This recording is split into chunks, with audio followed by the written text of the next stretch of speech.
The problem of the sticky elbow. This is going to be the topic that we're looking at today. Sometimes when you're working to attack the straight arm lock, especially from the closed guard, you know that one of the first things that's necessary is to bring the arm across the center line, get your partner's elbow inside the hip. But sometimes you can find yourself with someone who's super defensive, and instead of letting you move that elbow across, they keep it glued to the outside of your hip. So what are you supposed to do?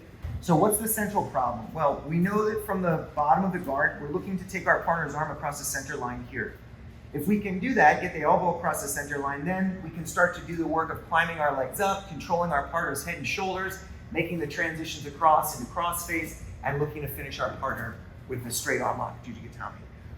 But sometimes you're with a defensive person, someone who's stalling, and they know exactly what's going on. They don't want to have you bring this arm across. Now, there are a few things that you can do to make this job a little easier right from the get-go. The first one is get a good grip, and even before there's a lot of resistance, it's a good practice to bridge and then drop the hips and use that as an opportunity to push your partner's elbow across the center line. Once that happens, you can start to control your partner's posture, and you have a chance to begin to control shoulders and the head and go into your attacks here, okay? But if we can't use a bridging method, what are we gonna do? Well, we're gonna use an incremental bridging method where we take our partner's elbow and we don't need to take it all the way across the center line, we just need to bring it inside our hip. So we'll get a grip here. In this case, it'll be the cuff and the point of the elbow.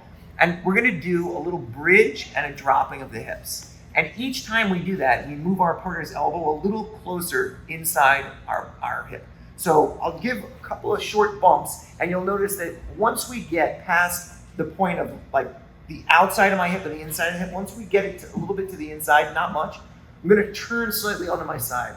That means that the next motion is gonna be one where it's easier for me to bring the left leg high and further create a wedge to make it harder for her to pull her elbow back. The hand stays there, then out of this position, we can continue to move our hips out to the side, climb our legs, and keep our hips up connected, and there we solve the problem of the sticky elbow. Next, the second kind of situation you'll face is someone who is just, the arm won't move. You're in a position like this, you're trying to pull, you're trying to bump, and it's not moving. This is a good time to either use a grip with one hand on the outside of the elbow or two hands and to start to lever their arm out. Now, we're not trying to make your arm strong here. I'm not trying to pull her elbow inside my hip. That's gonna be very difficult. Instead, we're gonna take her elbow up towards our belt and towards our chin into a position like this. Because her hands are locked here, and this is true even if she's holding the belt, because her hands are locked here, her hands and her shoulder are kind of stuck in place. So what's gonna move is just gonna be the elbow, and her elbow doesn't really like to go this way.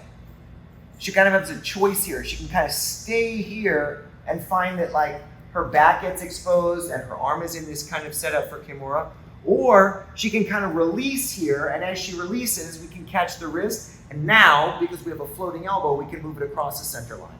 Now, I can't leave it here with just my hand blocking, so we're gonna have to climb our body up, put our legs in place as a wedge, and now when she goes to pull her elbow back, once again, she finds she's stuck. And then out of this position, we can make all of our transitions to whatever variation of the straight juji gatame you like.